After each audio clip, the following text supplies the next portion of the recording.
This is what happens when you work with us, get in early on the ground floor. You get the best pricing, of course, because this is coming out again at a higher price. We're about ready to pull the plug on the discount that you guys got. You guys got it forever. And some of you took advantage of the second year for only $4.97. That's going away. If you guys want that, you better jump on it before the end of the month because it will not be reoffered. At least not until I don't know when, but get it if you want it. All right, so here's the thing. You're working with us through, our little bumpy road, trying to figure out the best way to do things, going through our learning curve and whatever. So we're, doing our best to sweeten the pie for you guys, make it better for you. All right, does that sound fair? I don't mean this to be a sales pitch, but, I just can't offer these like insanely low prices forever. There's a lot of work involved. What happens if Kevin gets sick? Yeah, all right, so there may be times when this has to close down a bit. I mean, if I can cover him, I will. But the reality is I've also got my own obligations. So right now, I don't feel comfortable with anyone else calling the trades. Maybe we'll end up bringing in someone that we train and teach, and they, it's not easy to find someone that can do this, trust me. So there may be times when we go dark. Again, whoever said we're human, at first I rejected that notion. Now I'm going to embrace it. What if there's a hurricane like now? The hurricane could have taken a left turn at Albuquerque or whatever, and Kevin could have been underwater right now. I mean, that's just going to happen. Nothing's perfect. If you miss a few days, here's the thing. The bus line keeps running buses. And you all know what I mean by that. Right? It's not the end of the world. All we can promise you is that we're going to keep doing the best that we can and keep trying to get better and better as we go. That's all we can promise you. Not going to promise 100% perfection of anything because that would just be, it'd be BS. And Kevin's really healthy and he's young and he's a handsome guy. So all those things are working in his favor. All right, so let's see. He's also super smart and he's been working with me now for quite some time and he's been kicking butt. Yeah, day off from time to time. Thanks, Jeff. Appreciate that. All right, so now let's get into some important practical things. I really want to try to keep this to an hour. We're already 30 minutes in, and there's definitely things that I need to go through with you. So first of all, give me an honest answer. Who in here has read the material on the member site, and who in here hasn't? And if you haven't, be a big, honest person and admit it. Please, I got to know I haven't. Thank you, Robert, but you really need to. That's the bottom line. I'm not going to throw eggs at you, but if you don't read it, then I am going to come back and throw eggs at you. Because the reason I'm saying that is because if you haven't read it, you might not know how to place trades properly. And there's some advice in there on how to deal with the bid-ask spread. So here's the thing you need to know. I'm not going to pull up all this info on the Owners Club. You know how to find it. When you're placing a trade, the buy side of your trade is when the spread needs to be accounted for. So in a long trade, when you're getting into the trade, you have to add the spread onto your order. So let's just take this trade here where the blue, where the arrow is. Let me make it really big so you can see this. So let's say the signal goes out.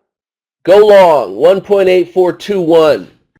We're assuming 2 pips of spread on average. Sometimes it'll be less, sometimes it'll be more. It's changing every second. What are you going to do? You're just going to have to dance with it. So I always just put 2 extra pips on my order on the buy side. Remember, the bid is the bottom side of the price. Just pretend this bar here is a bid-ask spread, even though it's not. The bid is down here, right there. The ask would be on the top side. Now, of course, that's an 8-pip bar, but just visualize this as a bid-ask spread, okay? The bid is on the bottom. The ask is on the top. This is what you don't want to have happen.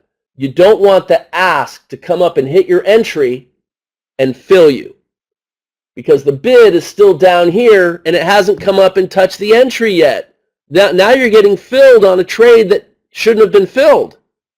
All the trades that we're generating from these charts are based on the bid.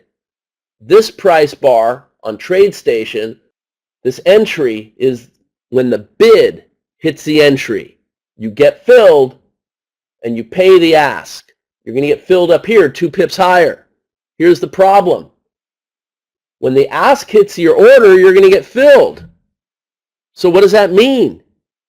It means you have to add the spread to your buy orders. And if you haven't read the post on the member site, you maybe didn't know this. I explain it very thoroughly. But now I'm explaining it to you so you totally get it. If Kevin sends out a signal at 8421, you have to put it in at 8423, assuming a 2 pip spread. If you're still paying 3 or 4 pips, you better put the order in at 2.4 or 2.5 to account for the larger spread. Otherwise, your broker will fill you when the ask hits your bid or hits the entry, and then you're getting filled prematurely. What if the trade goes the other way and cancels, and you're in the trade when you shouldn't have been? You see the problem? You want to get filled when the bid touches the entry. So if you're assuming, like we are, a 2 pip spread, you have to put the order in at 8423, even though Kevin sent it out at 8421. Kevin is reading the trade off of the data window here. I don't want him spending the extra time trying to figure out, add 2 pips, blah, blah, blah. No, that's your department. You're the one trading. Place the trade correctly. You add the spread on the buy side of the trade. For entries, for long trades, it's on the entry. Not on the exit, not on the stops, not on the target. Yeah, we use stop limit orders, and the beautiful thing about Synergy is it does it for you. So let's do something really quick. All right, well, let me just talk to you about the sell first of all. So on the sell, on a short trade, if you want your stop to be at 8383, then you need to put it in at 8385. Because you don't want the ask to come up and hit the stop and the bid is still below the stop. You get stopped out of the trade, then it turns around and goes to the target and you got stopped out. That's bad and it's incorrect. The stop is the buy side of a short trade. You have to add the spread on the buy side of all your trades. Which means if the stop goes out on a short trade at 8383, you need to put your order in at 8385. Don't worry about the key level adjustment if you're thinking about that, because the trade is 8383. That's where the stop is when the bid hits it. You're going to get filled at the ask. You don't want to get filled when the ask hits your stop, or you'll get stopped out prematurely. Are there any questions about that? I'm sorry, it's right here. So, but what you really want to see is the data window, right? The stop exit is 848. I'm sorry, I read 8383. That's the entry. The stop is at 8405. Kevin's going to send it out at 8406 because he's going to make the key level adjustment for you. So you're going to get the stop at 8406, but you're going to have to put your order in at 8408. 2 pips above, assuming the 2 pip spread, so that when the bid hits it, you're going to get filled on the ask, on the buy side. So what about the targets? Same thing, right? On the targets, you don't really have to worry about it because the bid, what you want to do is when you put your order in, let me see, I forgot if Awanda fills us on the ask or the bid on shorts. I know I put it in the member site. I should probably check my notes. I'm pretty sure that when the bid hits the target, you get filled on the ask.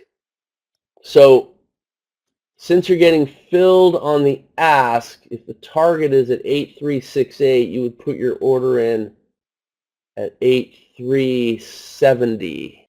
You get filled when the bid hits it, Martin, and then you get filled on the ask, right? Buys are filled on the ask, sells are filled on the bid. Okay, so if you're, all right, so if sells are filled, if buys are filled on the ask, remember at the target you are buying, right? Because you're short.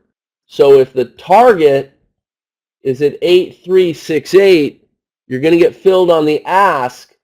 You have to put your order in at 8370. So when the bid hits 6.8, you get filled at 70. You pay the spread on the exit on your shorts on the buy side. So whenever you're buying, you have to add the spread to your order. On exits, on your exits for shorts and on your entries for longs. That's why you want to get the smallest spread imaginable, which is why you want to go with the core plus commission pricing, at least with Owanda, and use a broker that gives you the option to choose commissions and get the lower spread.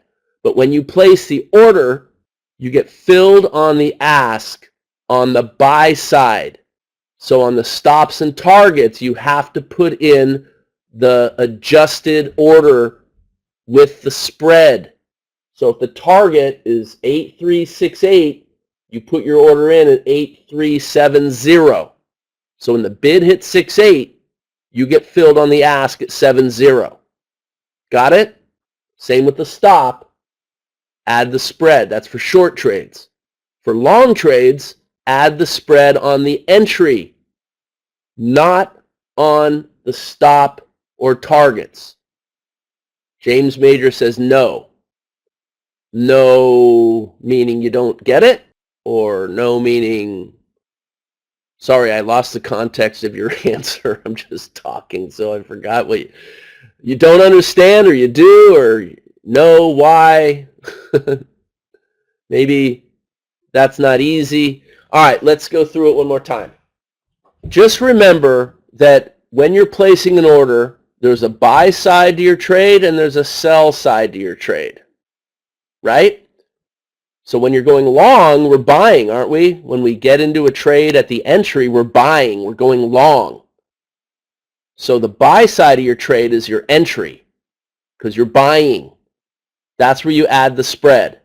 Are there any questions about what to do on long trades? James, Mark, once you think it through a few times, Mark, long add spread on the entries. Paul, it's a limit order, but you have to understand that there's two sides to the quote. There's the bid and the ask. So you have a limit order, but if the broker's filling you on the ask, it hits the ask hits the limit, that's incorrect. You want your bid to hit the limit on long trades for the entries. For targets, you don't have to worry about the targets or the stops on long trades. Now, short trades are different, right? Because short trades, you're selling to get into the trade, and then you're buying to get out of the trade. You have to reverse the process. To get out of a short trade, you're buying back. So as Martin said, you always buy at the ask, but the buy order is closed at the bid. But the thing is, we don't want to get filled when the ask hits the entry, because that's incorrect. My charts are based on the bid, and all the trade setups are based on the bid. And that's the reason why we have to compensate so that we don't get filled when the ask hits the entry. That's incorrect. The broker will fill you, but we don't want to get filled. We want to get filled when the bid hits the entry, so we have to put our order in 2 pips higher. So when the ask hits 2 pips above the entry, we've simulated that the bid has hit the entry, and now we get filled correctly. But that's more confusing to explain it like that. So the easy way to understand it is that you add the spread to your entries on long trades, and you add the spread to your exits on short trades. Stops and targets, that's your exit on short trades. That's it. Don't overthink it too much. There's no reason to. Yeah, so Vicky, the thing is that your spread at 1.5 is a fleeting moment. And sometimes it'll be more, sometimes it'll be less. So if you want to just, if you could figure out what your average spread is, great. I just use 2 pips every time. That works for me. If you want to do 1.5, be my guest. But it might be 1.5, and then a moment later it's 1.8 or 2.3, and you get filled, and the bid never hit the entry, but you got filled. I'd rather err on the side of caution and add a little more spread so that the price moves through the entry, and then I'm filled for sure at the right, even if it's a little past the entry.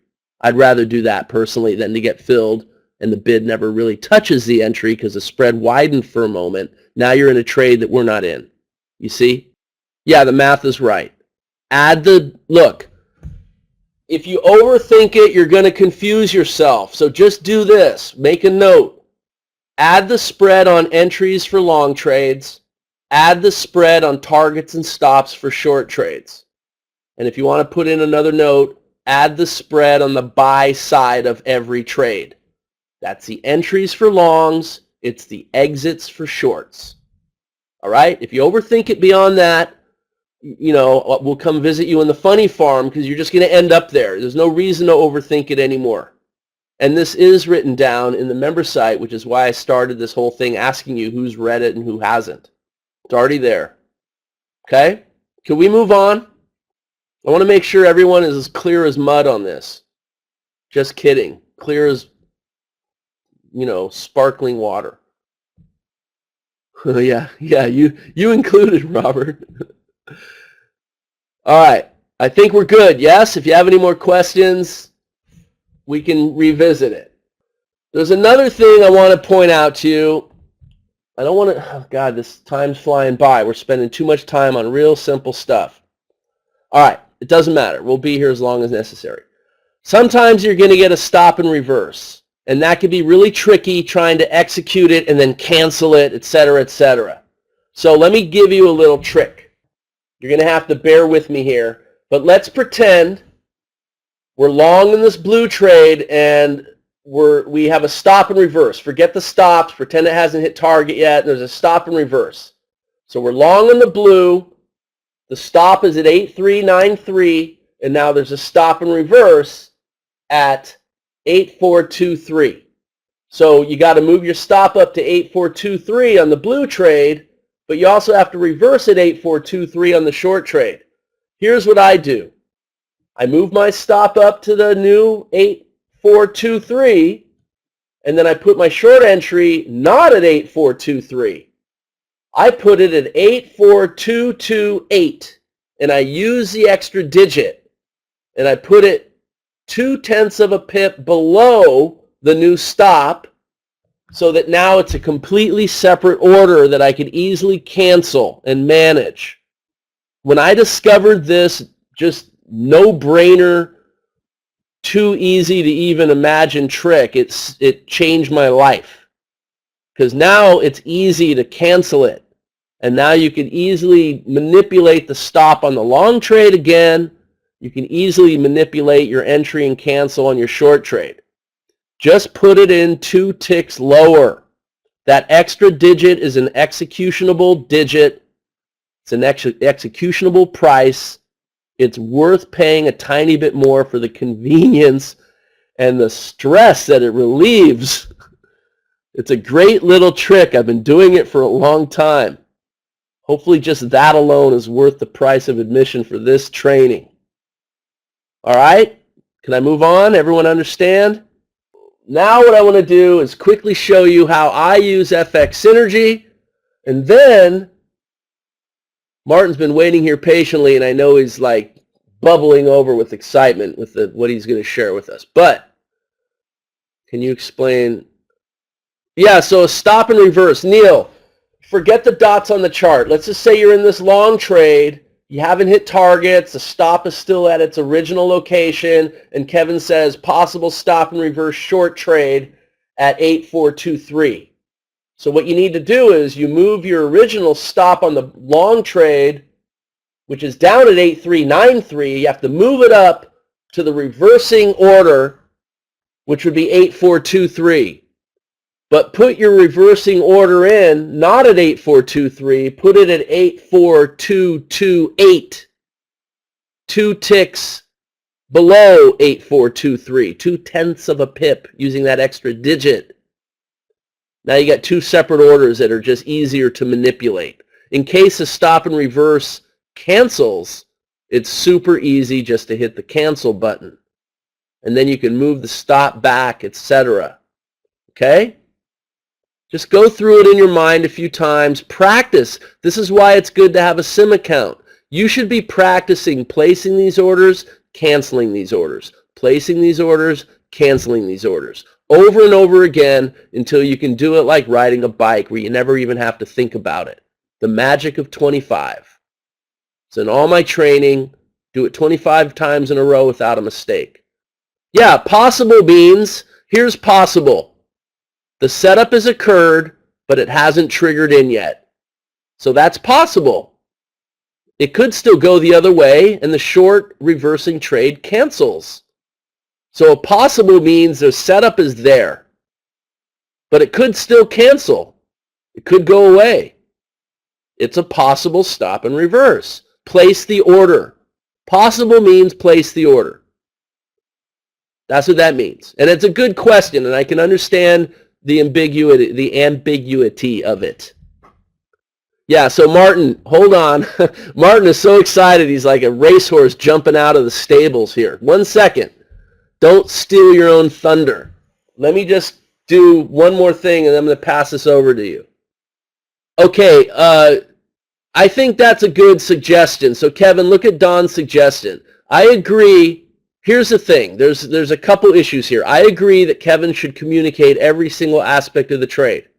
But you have to also understand that that takes time. That takes his eye off the ball. That's an extra thing that he has to type in. What if something else happens that's more important, like another trade, another this, another that? In other words, Kevin's trying to give you the entire trade in advance so that you can have enough time to maneuver faster than he could even get the signals out. But remember, he only has 2 eyes, 10 fingers.